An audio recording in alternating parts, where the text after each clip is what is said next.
यही जरासंध जो ठाकुर जी से 17 बार युद्ध में पराजित हुआ और 18वीं बार में जो है ठाकुर जी वहां से रणछोड़ हो गए थे। आज ठाकुर जी ने क्या किया, साथ में भीम को लिया और अर्जुन को लिया और साधु का वेश बनाया और जरासंध के पास पहुंच गए।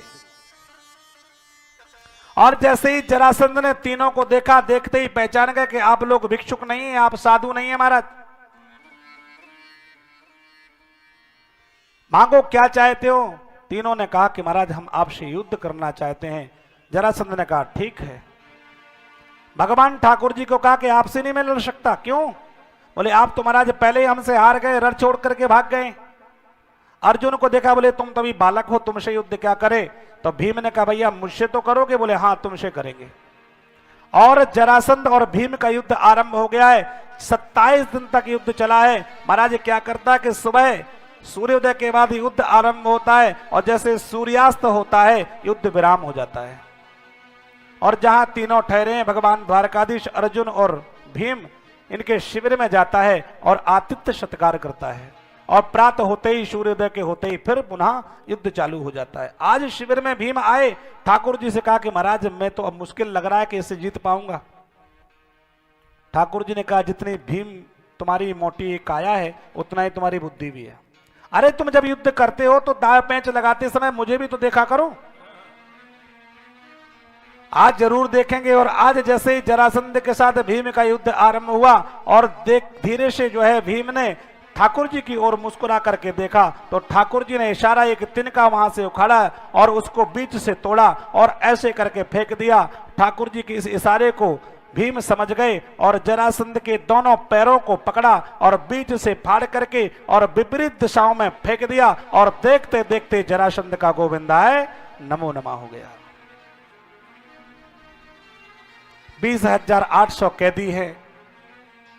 ठाकुर जी ने जरासंध के पुत्र सहदेव को राजा बनाया और उन 20,800 राजाओं को कैद से मुक्त किया। और दिव्यतम जो है ठाकुर जी पहुंच गए युधिष्ठिर जी के पास और दिव्यतम राजसु यज्ञ वहां पर आरंभ हो गया।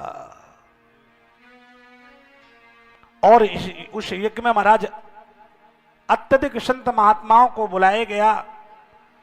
और ठाकुर जी ने जो काम लिया उस यज्ञ में, क्या लिया? बोले उन संत महात्माओं का जो शीत प्रसाद है, जो पत्तल में बच जाता है, उन पत्तलों को उठा उठा करके वह साफ करके दूसरे स्थान में विसर्जित करते हैं।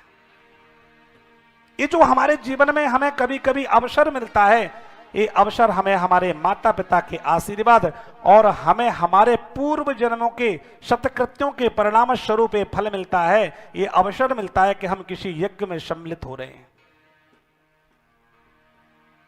क्योंकि इस वर्तमान के समय में महाराज बहुत व्यस्ततम लोगों का जीवन है, सब कुछ है लेकिन लोगों के पास समय नहीं है। लेकिन भगवान की मंगलमय कृपा हमारे और आपके ऊपर है कि हमें आपको 7 दिन का दिव्यतम जो सुअवसर समय प्राप्त हुआ है और यह भगवान के निमित्त भगवान की मंगलमयी कथा, भगवान की मंगलमयी नित्य चर्चाओं को सुनने के लिए जो हमें अवसर मिला है, ये ठाकुर जी की अद्भुत हमारे और आपके ऊपर मंगलमयी कृपा है। इसलिए हमें इस यज्ञ में सम्मिलित होकर के दिव्यतम कथा सुनना चाहिए और भगवान का चिंतन भजन करना चाहिए। और शरीर से कहीं कुछ लगने की आवश्यकता पड़े तो हमें आनंद के साथ भगवान की आज्ञा मान करके हमें तन मन धन से वहां लग जाना चाहिए। ठाकुर जी क्या सेवा लिए? बोले संत महात्माओं की पत्तलों को उठा करके दूसरी जगह रखते हैं। वाह! दिव्यतम देश देश के राजा एकत्रित हुए हैं और उन समस्त राजाओं के बीच में युधिष्ठिर जी ने एक प्रश्न रखा कि महाराज दिव्यतम राजस्व यज्ञ में हम हमारे प्रथम पूज्य जो बनाना चाहते हैं वो किसको? बोले हम द्वारकाधीश को बनाना चाहते हैं। और द्वारकाधीश के नाम की जब घोषणा हुई तो उस राजाओं की सभा में शिशुपाल भी बैठा है। और शिशुपाल महाराज, जैसे ही शिशुपाल को ये बात मालूम चली तो अनाप शनाप कह के वो जो है ठाकुर जी से बोलने लगा। क्यों? क्योंकि शिशुपाल बेचारा मौर सजा करके गया था बारात लेकर के और ठाकुर जी ने उसका विवाह नहीं होने दिया था। शिशुपाल बड़ा क्रोध में है और दिव्यतम शिशुपाल ने वहां पर विरोध किया और अनाप शनाप बोलने लगा। ठाकुर जी ने चेताए कि बस शिशुपाल, अब बस करो, हमने तुम्हारी माँ को जो है इस प्रकार से कहा था कि तुम्हारी कितने अपराध हम क्षमा करेंगे, अब तुम अपने अपराधों की संख्या को पूर्ण करने वाले हो, अब शिशुपाल रुक जाओ, चेताया। लेकिन शिशुपाल कहाँ मानने वाला था और अपराध किया। ठाकुर जी को अनाप शनाप बोलने लगा। ठाकुर जी ने अपना चक्र निकाला और देखते देखते जो है शिशुपाल का धड़ जो है अलग हो गया, सर अलग हो गया और एक जो दिव्य पुंजमय ज्योति निकली वह ठाकुर जी के श्री चरणों में समाहित हो गई।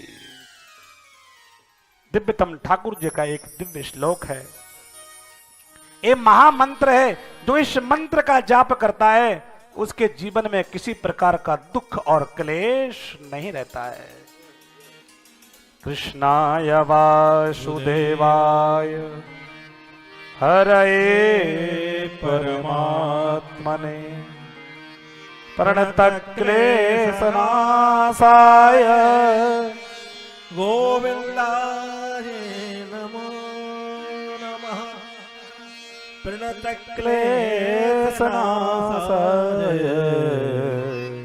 गोविंदाय नमो नमः।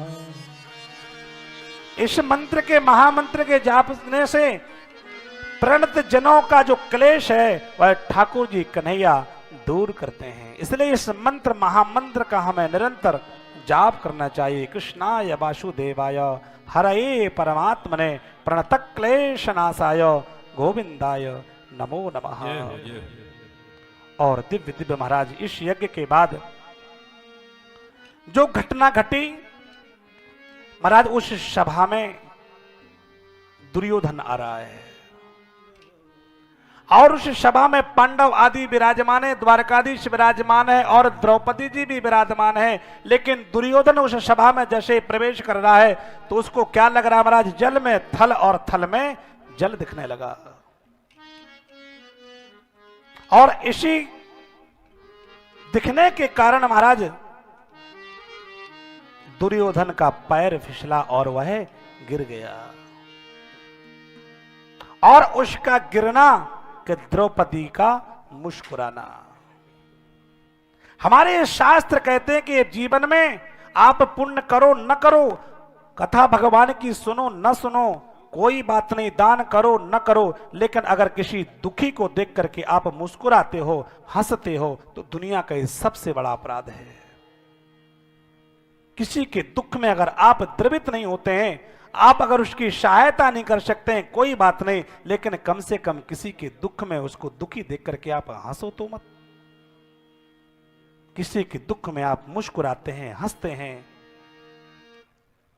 ये बहुत बड़ा अपराध है। और यही हुआ, द्रौपदी जी हंसी अट्टहास करके और उन्होंने कुछ यहां पर अशब्द बोले और उन्हीं अशब्दों को सुनकर के दुर्योधन ने प्रतिज्ञा कर ली और उसी प्रतिज्ञा के कारण महाराज भूतो न भविष्यति, इतना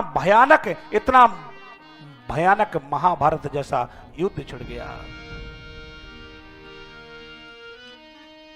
इसलिए हमेशा मीठा बोलिए, अच्छा बोलिए।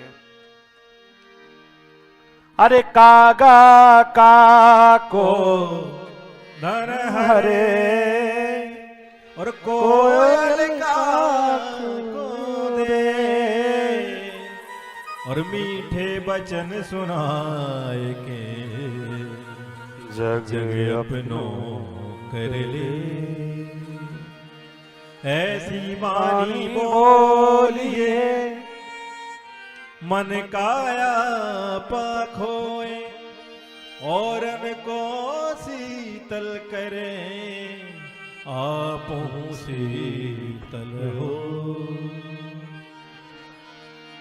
और इसी प्रकार से दिव्य दिव्य मंगलमय कथाएं सुनाते सुखदेव जी से परीक्षित जी प्रश्न करते हैं कि प्रभु, हे गुरुदेव, ठाकुर जी का एक और नया नाम है, वह नाम है क्या है? बोले दीन बंधु भगवान की जय हो। तो ठाकुर जी ने ऐसी कब दीन बंधुता दिखाई, दीनों पर कब उन्होंने दया की, कृपा की, कृपा करके वह मंगलमय इतिहास हमें सुनाए।